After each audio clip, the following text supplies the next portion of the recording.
Hey, there you go. Oh, look at that. We get the nice American voice Impress. of the recording in That means we progress. just have to behave ourselves now, chaps. Exactly. No Exactly. rude stuff. Now we're live, which Yeah, is yeah, good. yeah. Well, we're all here, and it's nice to see our delegates popping in.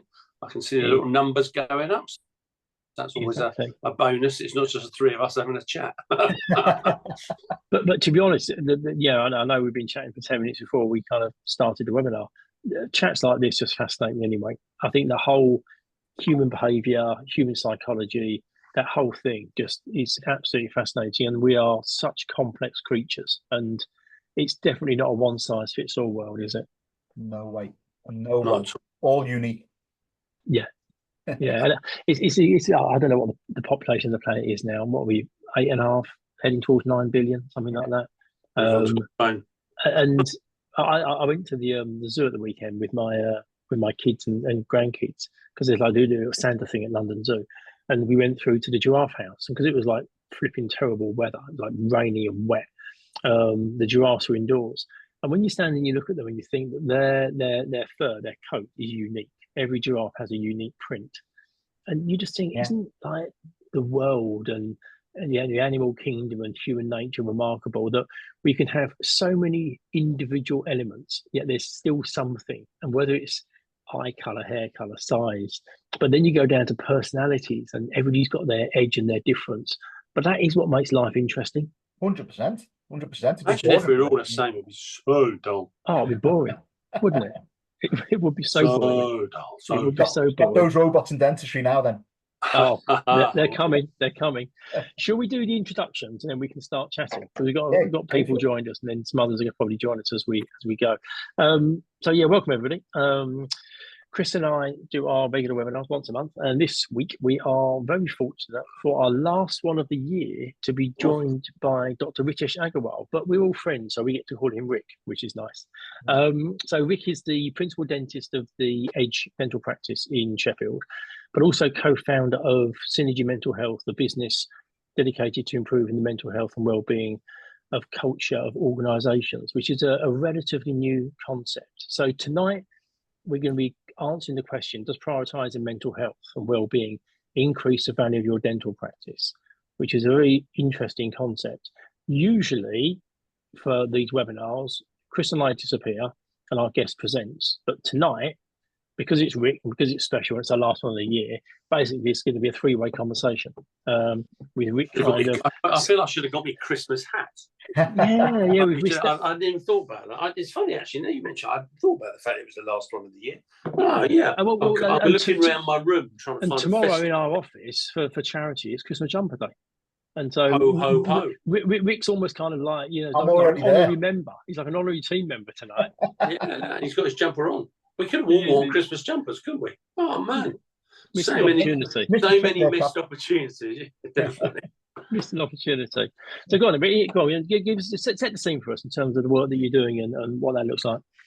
Yeah, first of all, I really wanted to have a chat with you guys and not just be sitting here on a slide deck presenting to people and whatever. I think it's far more interesting to chat to you two than to listen to me. I don't want to listen to me all the time. Set the scene. So basically, I believe massively in data-driven analytics and data-driven insights. I think it's really, really important to have data to underpin what we're trying to do, whatever that may be. If you think of a dental examination, you're capturing data on a patient, and then you're going to use that data to formulate a treatment plan and drive their treatment and then carry out their treatment. And then you're going to re-examine again, and you're going to measure again, and you're going to see how they've improved or not improved. Let's take, a standard BPE or something like that, a basic periodontology examination. So I believe data is really important. However, I think we are in a world now whereby everything is data-driven. And if people don't know how to use data or read data or know what to do with the data, then what's the use in having the data? So I think that's an important conundrum as well. So when we built our digital platform to look at measuring workplace cultures, we started off by just gathering data, and we evolved. So we were sitting there and we gathered this data and these metrics, and we were like, okay, that's great, but how does an end user know what to do with this? So we then started out building out reports and automated reports straight away. And then we started to go, well, do you know what we'll do? We'll also provide a load of resource for them to try and improve this data. And I tell you what, we'll go one step further, because let's really try and help this end user. We'll build them an action plan as well. So we'll essentially build them a provisional action plan. And it can only ever be provisional because we don't know someone else's business inside out. But we can look at the data and tell them what we think would possibly work best for given that data set and what we've seen through other organizations and other industries. I may add, cross-learn from other industries, super important. Learning. So Rick, just on that point, is it also important not to go too far with data when you're dealing with people anyway?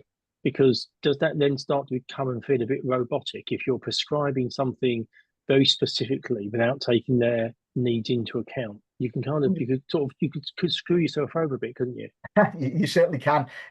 That's again though and it's a really good point, by the way. And again, it goes back to the point that I'm saying about if you don't understand how to use data correctly, then you could send yourself down a real rabbit hole. You know? One of the big things that we were very keen on was not only just gathering metrics, not only gathering quantitative data, but also gathering qualitative data for people to have their say. The whole reason we built this platform is for everybody's voice should be heard. Also, there's no right or wrong. Okay. Everyone's opinion is valid. Okay. We just need to then take all those opinions and talk it through as a practice together. And that'll be a word I use a lot tonight. Together to then decide how we are going to proceed and move forward. And that's super important. So gathering data, not just quantitative, but qualitative data as well. Understanding people's feelings, understanding people's pressures outside of work. So because what's that phrase? I can't remember now. If you don't measure it, you can't manage it. Yeah, classic. That that's exactly as you're saying. Unless you've got the data, if you don't know what to do with it, you can't do anything. If you haven't got the data, you don't know what you haven't got any data to manage anyway. Yeah, that's true. Yeah. If we wind back a little bit further though, Rick, so I guess if you're going to start having these sorts of conversations around what the data is showing us, what those needs might be, where does trust feature on this kind of timeline? Do you have to do some pre-work to make sure there's trust in place before you start having these conversations? So kind of how do you get the culture and the trust in the environment safe, so that when you start having these conversations, people are like, yeah, cool, I get it, I understand it, and I know it's coming from a good place, as opposed to you're just beating me with a stick and telling me I should get better. And also, what's the point in having data that doesn't come from a place of trust? We said before, high quality data, that is what we need. So you're dead right, setting the scene to begin with. So I can speak from my own personal experience, because I actually practice what I preach with what we've done. I use this tool year in, year out in my practice. And I would say it's the single biggest game changer, I would say, for me in my practice. Okay. What was it like when you first introduced it? It was, I'll set the scene on my practice. I own a very small, one surgery private practice. Okay. So I have a team of 6 max. Right. So still a reasonable number of people, isn't it? 6 people. With 6 people with 6 different attitudes and 6 different experiences. Yeah. And and that comes with its own challenges. Yes, at times I find it easier to manage than when I had my big NHS practice, which had 20 plus people in it. But at times I also find it a bit more challenging and difficult because there's nowhere to hide, there's nowhere to go. You can't get away from things, So most dental practices have a practice meeting once a week or a couple of times a month or whatever it may be.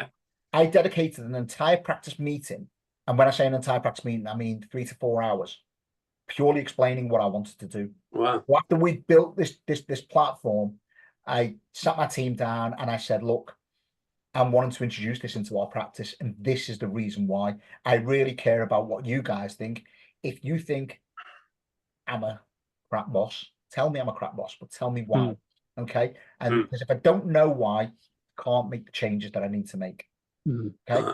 And I also really want to know what we do well as well, which is just as important. So we set that scene and we spent a long time discussing it, and we talked about open and honesty and being authentic. That was the main thing, I think, really. And that, going back to your point, Andy, about building psychological safety, essentially, authenticity is one of the massive cornerstones of doing that. Massive.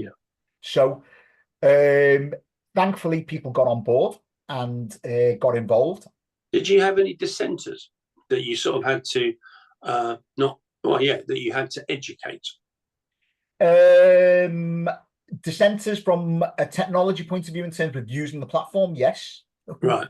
Okay, someone who struggled with doing it, and then they didn't really engage with it, and that's fine. Everyone's got to find their own way. Everyone's got to feel comfortable in doing what yeah.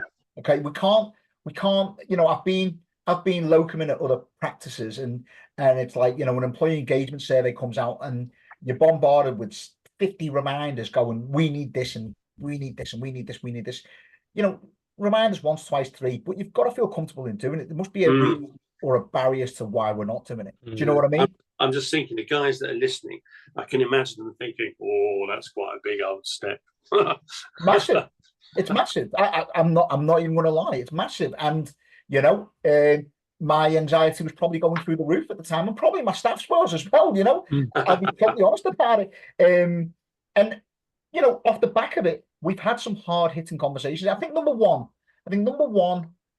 if you're going to practice authenticity, you have to remember a couple of big points. And I think this is one takeaway point from today, is you can only be in control about what you say, how you give feedback, and how you receive things, right? I have no control over anybody else, how they take the feedback that I give them, but I'm in control of how I say it. And that's one of the cornerstones that I kept with me at all times. And I said that to the staff. I said, look, I really want you to be open and honest, but do understand that, you know, we are going to speak about important things like pay, like, you know, how we'll get made to feel at work. What do we need? You know, am I giving enough breaks, etc., etc. You know, so, but by understanding what's going on, we're at a place now whereby we can go, okay, these are our pain points and these are our good points. Did you do, because one of the things that I've noticed over the many years of 40 years dealing with dentists is sometimes they're not the best communicators. So that's very diplomatic. Did you like that? So how did you so I know you, so I know you're a very amenable guy, so I'm assuming that you were able to do that, okay, admitting that it's a little bit nervy because your personality suited that. Or did you sort of do any training or any sort of anything else? Because in my head I'm thinking, some dentists I know, that could go seriously wrong in the way they introduce that, because it would be seen as big brother, you're doing this, you get da da da da da. I'm just thinking, for the guys that are listening, and for my own knowledge actually, so as I can say to people, you know, you're fortunate, I think, because you're a good skilled communicator and affable. So people will because you can sort of, I think you're honest when you say stuff. Do you know what I mean? But I was just thinking, have you thought with some of the other guys that you've worked with? I mean, have you had to sort of point them in the right direction to training or something like that? Off the back of some of the data that's come out of it, then yeah, we've identified some training needs or some things to come. To begin with, though, no, I've had no communication training ever in my life. Okay, so and that's not because I don't believe in it. I think we should always be striving to move forward. So I do believe in it, but I do think I'm a fairly decent communicator.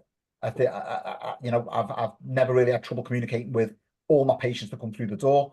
And all my staff that have come through the door. Of course, you're going to have loggerheads with some people. That's just the way the world works. We talked about that before. Everyone's unique, and you know, I'm not going to be everyone's bag. I get that.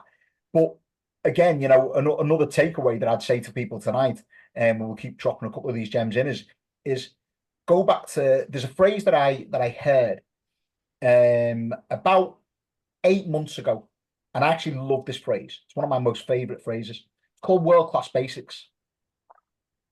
And it's such a simple phrase. It doesn't even mean anything fancy in the slightest, but just do world-class basics. You know, the classic treat people as if you want to be treated yourselves. You know, think about things before you speak. All those basic things. Be kind, you know, be empathetic, be all those things. It is just a way by, if you can get your practice and everything I implement, and even all our resources, They are all simple tips. Mm-hmm. You're going to be thinking, this ain't rocket science, Rick. No, it's not. And I make no apologies for that. It shouldn't be rocket science. We're dealing with mental health and well-being. We should keep things as simple, basic, but as class as possible. Mm-hmm. Keep it simple. Can you talk through, so when, I mean, we're harking back to your practice. It's a really good case study as an example of where people have gone through. But in terms of when you were, so you did the introduction, team got on board, which is great, and then you started to see those improvements coming through.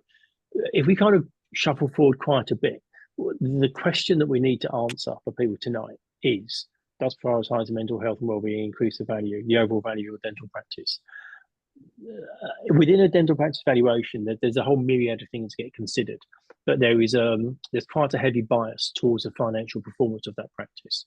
So when you put people through this process, what were the kind of the green lights that started to show as opposed to going through? And when I say the improved financial performance, we do measure things like staff retention, longevity of team within the practice, those things as well. So it's not as brutal as just being about the numbers, but things like a well-established team that have been there for a good number of years, that does impact on the numbers, because there's going to be a high degree of trust with the patients because they know Steve or Joanne. So how did your practice change as a result of implementing this program?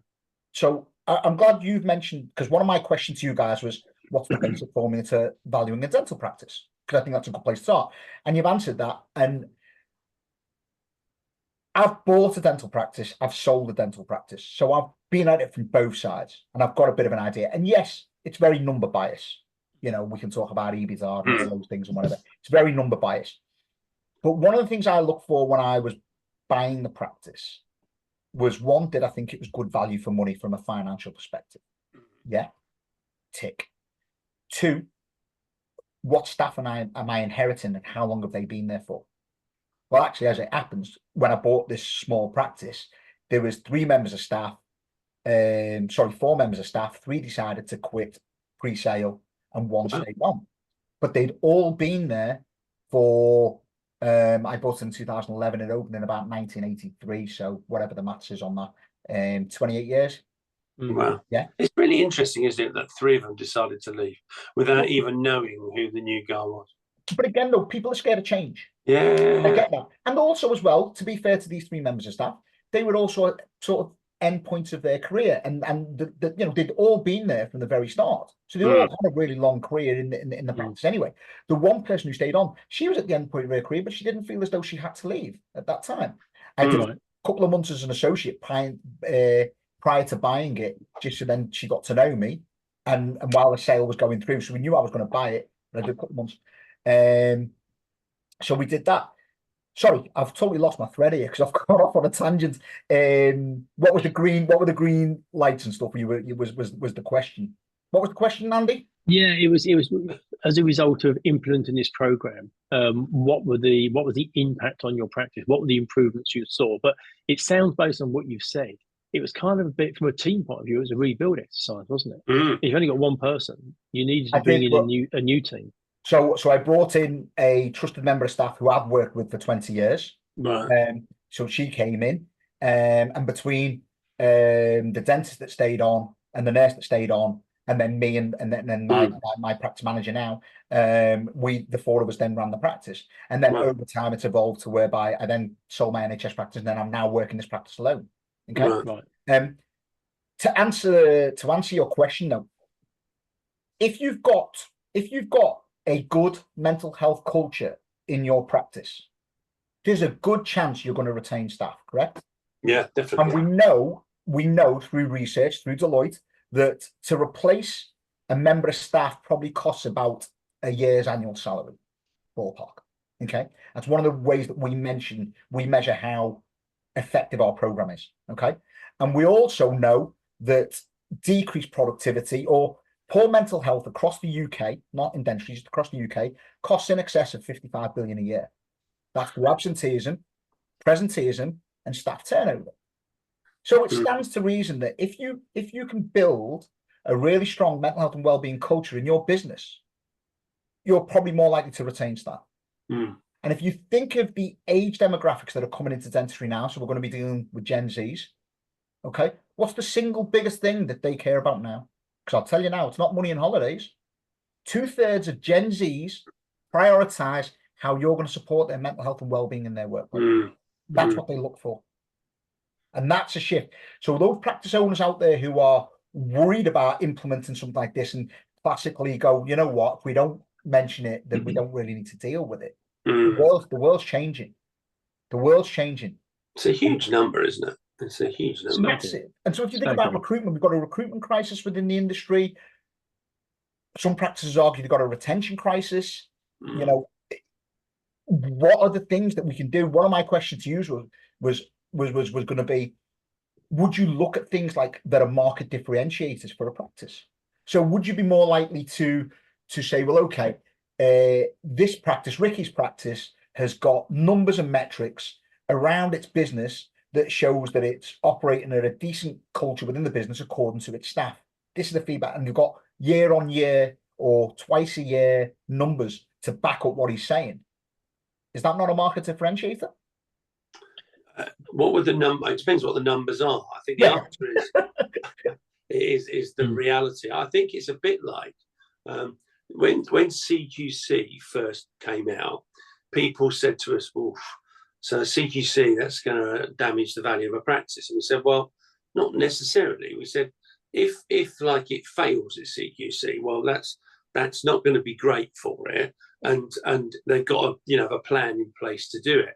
And what we said to people, we said, until the day comes where someone doesn't buy a practice because there's a red tick, then the answer is generally it's not really going to affect it, and it still doesn't really.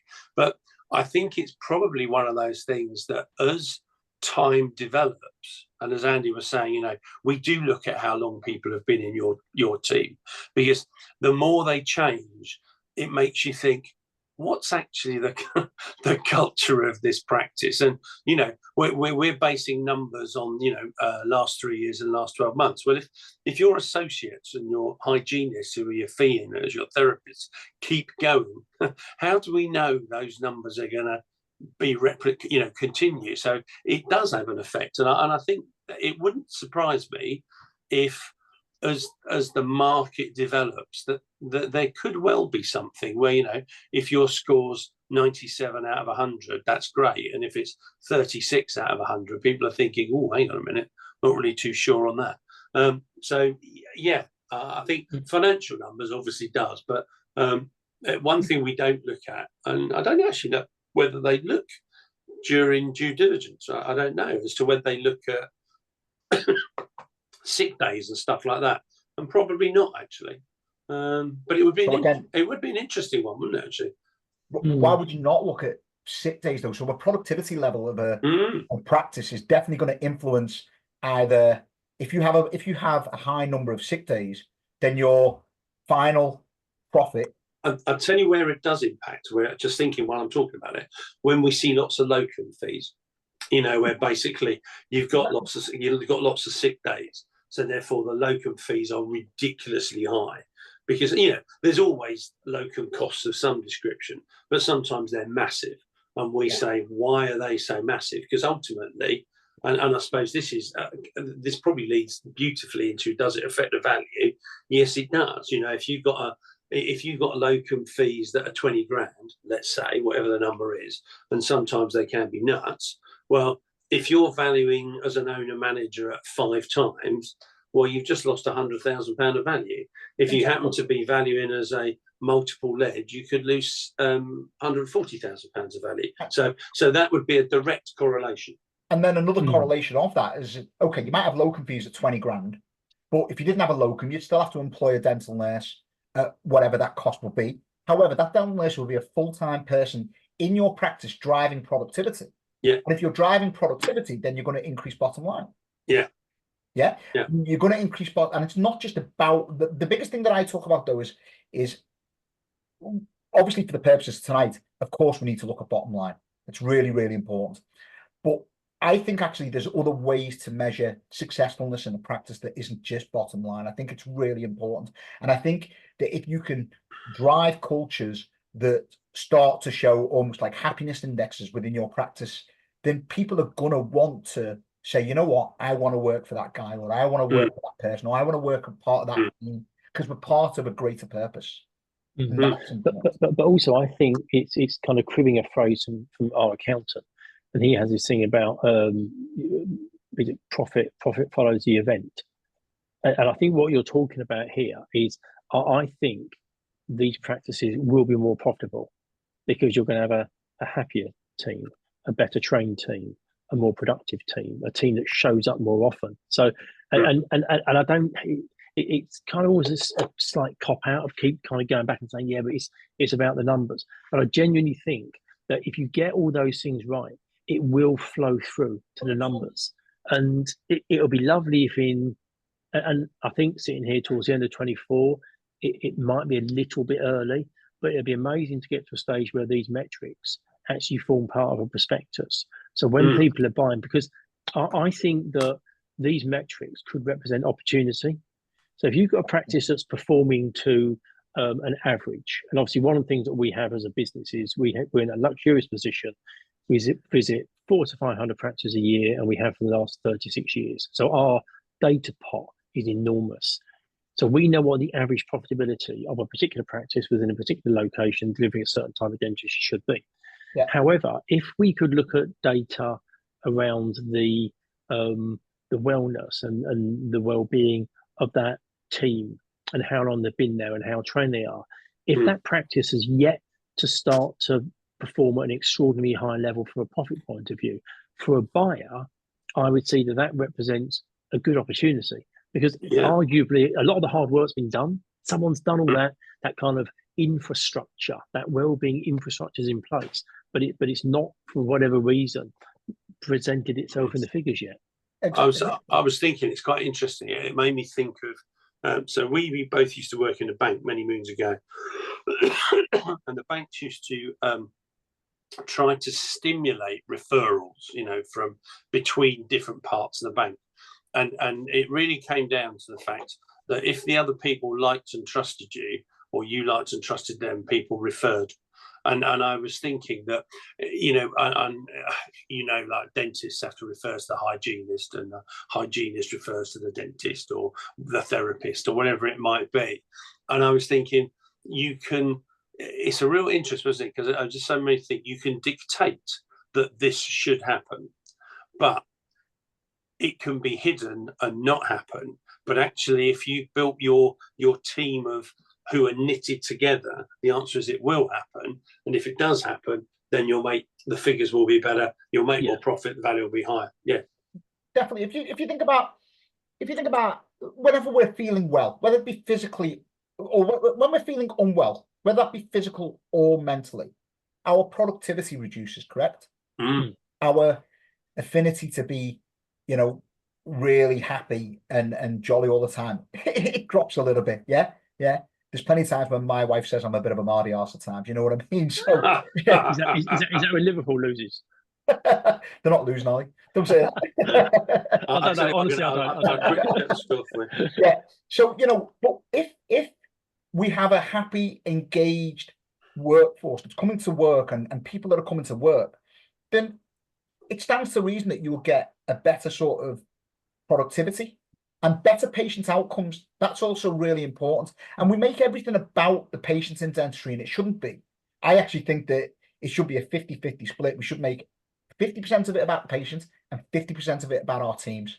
And if you get both of those aspects right together, you're going to have 100% really good business there, right? I think a lot of dentists are so threatened, and we know why. There's a lot of things hanging over us, medical legal issues being the number one case in point. We're always fretting about, as long as the patient's all right, but we don't stop to think about what impact is that happening on our nurse, on our receptionist who's running 3 surgeries and the phone's going off the hook all the time or whatever. As long as we deal with great customer service to our patients, then we're fine. Well done, team. Well, that's not. I don't think that's right. I think we need to have a really, really balanced view of things. I think I reckon part of the issue will be people just don't have the time or don't think they can make the time. Do you know what I mean? Yeah. It's the shame thing, isn't it? Yeah, it's lovely, Ricky, but no, thanks. I haven't got time. I'm too busy with my hand in someone's mouth. Yeah, and that's the thing. It depends on what you want to focus on. You know, I'm a glass half full kind of guy. You know, you mentioned before, if you score 37 out of 100, it won't be that great. Well, if I'm looking at buying a practice and they've scored 37 out of 100 on my metrics, I'm actually looking at thinking, I think I can drive that team and get this team. Yeah, opportunity. Yeah, opportunity. Exactly. Depends on how you view things. You can either be really optimistic, and by the way, I can get it wrong. When practices go through this kind of process with their team, does it tend to kind of stagnate or step backwards for a bit before it then leaps forward? Is there kind of a period of realignment that starts to impact the performance of the business? It can do. Stagnate. Yeah, you can flatline a little bit. Yeah. In terms of constant metrics, and also as well, we have to remember that, you know, it's a hard thing to do all the time because it's quite an extensive survey, and people suffer with survey fatigue and things like that. I think also as well, a big problem in dentistry is that I think a lot of people that work within practice, especially principals or practice managers, they struggle with dealing with feedback that should be constructive. You might view that as negative feedback, okay, and it being critical, and really? then the walls come up. Oh, I'm surprised. Right, and then the walls come, and that's the thing about what I said before, is that you can only control actions at what you've got. Yeah? And if we're going to give people a platform to talk, we have to have the ability to be able to listen to those people and say, well, okay, you know, fair enough, and conversations that go with that to say, well, let's try and work through this. And again, I look at it as an opportunity. So part of what you offer through the Synergy, do you help them with that? You know, you sort of say almost like, we're going to give you a hand holding so we can teach you not drop a what's it. I can 100% help them as extra consultation sessions for sure. Yeah. It's not what our idea is that ours is a digital platform that's trying to get out to the masses because ultimately I want to get industry standard metrics. I want to get as many practices on board so I can start benchmarking practices that we spoke about. And this we can have a 37 or a 97 out of 100. Yeah. And it's not about creating competition. I've got no problems with competition, by the way. It's not about creating competition, though. It's about, we touched on it before we came on air, dentistry is a lonely place. I sit in my surgery, I do my work, I have nothing to compare it to other than the patients that I see. And I might get a new patient that comes in through the door, and I might see someone else's work, and I might, you know, think, oh, okay, or oh, that's mega, that fantastic. You know, it's a lonely, isolated place. So understanding what's happening in other practices and allowing us to have anonymized benchmarking is, I think, a good thing personally, because it will hopefully then. So let's say you know, or even if you did it as peers. So I'm constantly wanting to cross learn. I think something like this is a great opportunity for corporates, for instance, who have multiple practices that could all learn from each other. Because one thing about corporate dentistry is they try to standardize as many things as possible. Okay. And I get why from a business perspective. It makes a lot of sense. But from a people perspective, it makes no sense at all. Well, as we said earlier on, you can't standardize people. You can't standardize 8.5 billion people or whatever it is. We can't. Everyone's got their own giraffe blueprint. Yeah, as Andy said. So, you know, if we start we can standardize certain operations, but we also then have to tailor make operations toward individuals within there. And so you could have a practice that's not performing well and has the same operational structure as another practice that is performing really well. Why is that practice performing well? What can we understand? What can the practice not perform well? What can they learn from the other practice? What can their team, what can the practice manager learn? What can the principal learn? Yeah. And that's what it's all about. It's all about understanding each other, coming together with each other and learning from each other to try and make our workplace environment the best place. And also understanding what's happening without being too intrusive, but what's happening outside. Because we know that your work life is affected by your personal life and your personal life is affected by your work life. But we ask questions on things like sleep quality, nutrition, emotional regulation. You know, all of these factors are really important for us understanding how we can then drive our cultures forward.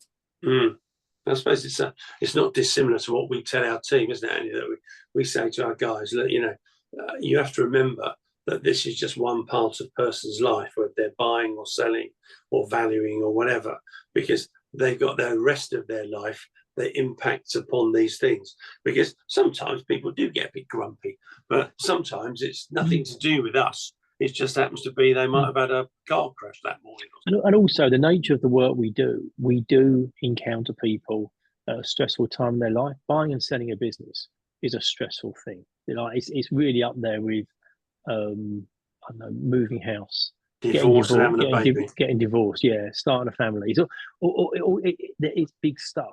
And what you said is right about, I think dentistry is quite a lonely place, and the majority of practices are still sole principal practices. So the owner only sees their business. They might have a mate who they talk to, but they don't get to see many other businesses. And I think specifically a further compounding effect of that for dentistry is the principal in the majority of practices is still clinical, probably 3 days a week, possibly 4, but probably 3 days a week. So for 3 days a week at least, they're locked away in a single room within their single practice. So their world gets very small. So I think having access to data and opinion and thoughts that gives them an idea of how they're doing, whether it's good or bad, it gives them the choice to kind of do something about it. I think there's a real comfort that comes from that. Not massively, you know, and I can speak from my own personal experience there as well, you know, and when you're in those days when you are working clinically, your business doesn't stop running. You've still got to run your business.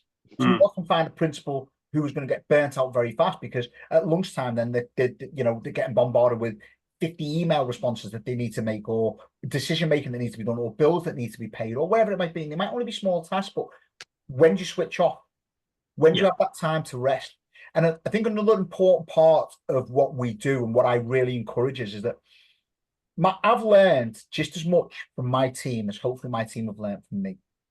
Okay, it's not just about me having peer-to-peer mentoring or conversations with another practice principal and another dentist. It's not about that. I don't believe in hierarchical structures.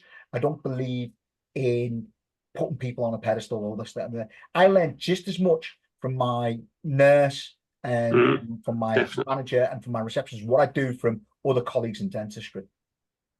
I'd probably argue sometimes I learn more. It's real world, isn't it? I think sometimes that's the thing. Yeah, and that's what we try to encourage. That's why it's really important that, you know, I'll often get a practice that comes on board onto our platform, and the principal will say, "Do I have to fill it out?" I'm like, well, yeah, of course you do. Of course you do. It's somewhat pointless if you don't. The whole point is that everybody has an opinion, in your opinion. So I often when I fill out mine and I give a bit of qualitative feedback into my team, I will sometimes say, I've felt a bit isolated and lonely. And these are the reasons why. Because as well, I'm not just like some dentist who then, you know, has to treat people and but that requires that's real vulnerability. I was going to say that's an amazing step change there, isn't it? From isn't it? Most dentists, I would have thought, because I can't imagine most dentists would go, you know what, I felt a bit lonely. No one brought me a cup of tea. Do you know what I mean? Whatever it might be. But also, I think it's a business owner. I think sometimes as a business owner, and Chris and I are in this category, you're expected to know the answer. You're never expected to be weak. You're never expected to show vulnerability. You're always expected to be like the bedrock of everything. But I think that's a real shift to say, actually, guys, you know, I've had a tough week and these are the reasons. But didn't we, by the way, I can tell you now, right? When I'm having a tough time, I go quiet. And my staff know I'm having a tough time because I've gone quiet. And I will go in and I will say, guys, sorry, I'm just not with it today. I'm quiet. It's nothing you've done, or it's nothing about the practice, or if it is something about the practice, I'll address it. Or I might be quiet for a bit, then I'll address it. But I will let them know. I think we talked about the word authenticity, and you guys mentioned the word vulnerable. You know, the vulnerable leader is a massive new way of leadership. It's not even new. I've been talking about vulnerable leader for 3 years now. I think it's really important, because how do you become relatable? Yeah. If you're going to practice, if I'm going to practice all these things that I'm preaching, then I've got to do it myself personally as well. I can't just go, oh yeah, I want to be authentic and I want to get all you guys to be dead trustworthy and let me know what you feel. And me just go, I'm fine. I'm fine. No, true. It don't work. And also, it's a lie, because, like you say, we're all human beings. So what's the true likelihood of just our team members struggling at certain points, but the leader of the business never struggling? Yeah. It's so incredibly unlikely that somebody's lying. And if you are going down the route of all in this together, and we're all going to kind of look after one another, you've got to be in that boat, haven't you? 100%. You know, when I first started, I had my first practice in 2008. And I thought I had to be that person that was there for everyone that was wrong. They'll all come to me with their problems. Don't worry, I'll deal with it. Don't worry, yeah, I'll sort it out. I'm the business owner. I'm Superman. Blah, blah, blah. You know, what a load of nonsense when I think back to it. And if I'm honest as well, and this is nothing against people or whatever, but I'm not sure that that's actually recognised. Yeah. I think at some point it probably gets taken for granted, to be honest with you. And then what I then possibly do is feed in a cycle of going, well, do you know what? I'm doing all this thing and I can't seem to get it right, and they're still having the same issues, and I don't know what to do. You start to create self-doubt, self-criticism. Yeah. Or am I enough? Ricky, what sparked you off? You know, because obviously you had to step out. So what made you think, yeah, I'm going to do this? What was your motive? I started working in mental health in 2017, a little bit by chance. I got asked to invest in a medtech company, and not what I'm doing now.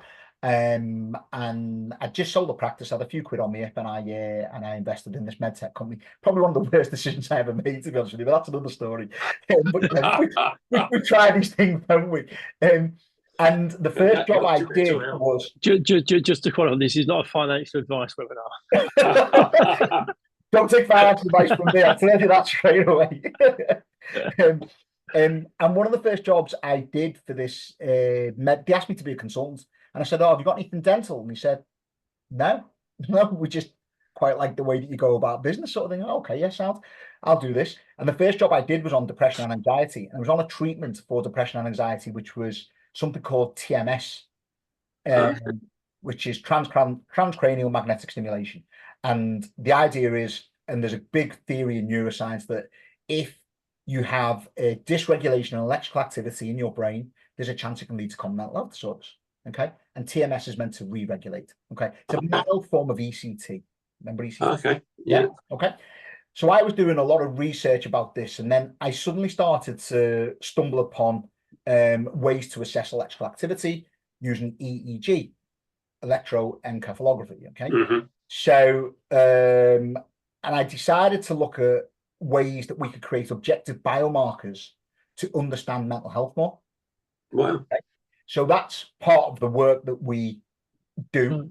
Okay, not just what we do with Synergy. Synergy also does some other work as well. I think mental health is very poorly assessed. So I think about what we do as dentistry. You know, we combine subjective feelings. Someone goes, you know what, I've got toothache. Okay, how much does it hurt out of 10? Ah, it's an 8 out of 10. Well, that's subjective straight away, because your pain threshold is different to mine. Yeah, it's killing me. Just take it out. Okay, but let's not be too hasty here. Let me just have a look and do a couple of special tests. Take an X-ray. So now all of a sudden I've got a picture on my screen that shows them and says, okay, well, this is what I think is wrong. Oh, by the way, this could be filled. Or you could have a root canal, or it could be extracted. We've now got options as opposed to just take it out. Yeah, we've now got objectivity. Why, if we've got access to be able to do this, and this is massive research, this is huge research, but I believe we could get there. We know that mental health issues lead to cognitive impairment. And we've known for decades that you can measure your levels of cognitive impairment and relate them back to PTSD, depression, and things like that. Psychometric testing has been around for yonks. Okay. And we know that through neuroscience now that there's a real growing body of research about dysregulation. If we could look at objective markers to combine with the subjective feeling, because it's very important to understand what people feel subjectively, then all of a sudden we're going to profile you, Chris, or you, Andy, or me, Rick, and it's back down to that personalized thing. And I think you said at the start, Andy, it's not a one-size-fits-all approach. That's exactly what I'm trying to get to. I'm trying to get to a world where we create a preventative approach to mental health, and we checking our mental health according to risk, like we would do in dentistry. I'm trying to copy the dentistry world, but in mental health. That is bold and ambitious. I totally agree. Okay, that's what I'm wanting to do. Wow. So that's why I got into it, to fuel the passion for it. But also, when anything new starts, it's always flipping hard, isn't it? When someone's trying to move the dial and that dial's been rusted into that place for so long, you need to keep spraying the old WD-40 time and time and time again, and eventually, did it just move a little bit? Yeah. But I think it is, and credit to you for taking it on, because it gets talked about a lot, and a lot of people. I don't think they pay lip service to it, but I just don't think people really know how to go about supporting people, helping people, managing the change and everything else. I think what you're delivering is something that gives people a pathway to kind of get involved. 100%. And that is massive. That's a massive point. Mental health first aid, one of the biggest selling products in the mental health. I've heard that phrase before. Okay, so a lot of organizations, corporates go, yeah, we all support mental health. We've got 20 mental health first aiders. And I would say back, I said, that is absolutely brilliant. Each one probably costs £300-400 a pop to put on. Fantastic. And you're going to have people, or you might have one mental health first aider or two, or whatever it might be. Brilliant. But it is what it is. It does what it says on the tin. It's first aid. Okay? It's knowing where to signpost someone, especially if they're in crisis. It's true. It's like A&E, I suppose. It's understanding how to support someone, and then where to signpost them. And that's what we should do as individuals. We should understand, because we can't overstep our remit. Totally agree. Okay? I think there's a lot of people going, oh, yeah, I've been on a mental health workshop, or I've been on a talk, or this, that, and the other. The way that I come at, I live and breathe this every single day. And I think businesses, all businesses, no matter how big or small you are, should be living and breathing this every single day. Awareness, workshops, I provide workshops, they are just a small piece of the jigsaw. The overall piece of the jigsaw is to get to that big culture. Yeah, correct? It's a massive enterprise, isn't it, really, when you think about it? Trying to get some statistical data across dental practice, a really small part of the world, dentist practices, to be able to affect change. It's amazing, really. Yeah, it's huge. But I think that if you can, going back to what I said at the start, if we can create baseline metrics to understand where we are, and then live and breathe this cultural change that we're trying to create day in, day out, and along the way, do all these other interventions, which are very important. Like, so for instance, I believe in not having one mental health first aider. I think we all should be mentally healthy first aid trained. All of us should be. Because who supports me? Let's say I am a mental health first aid trainer, trained. But if I'm the only one, who supports me? I've got 5-6 people in my practice coming to me because I'm the mental health first aider, which is a hard gig, by the way, I may add.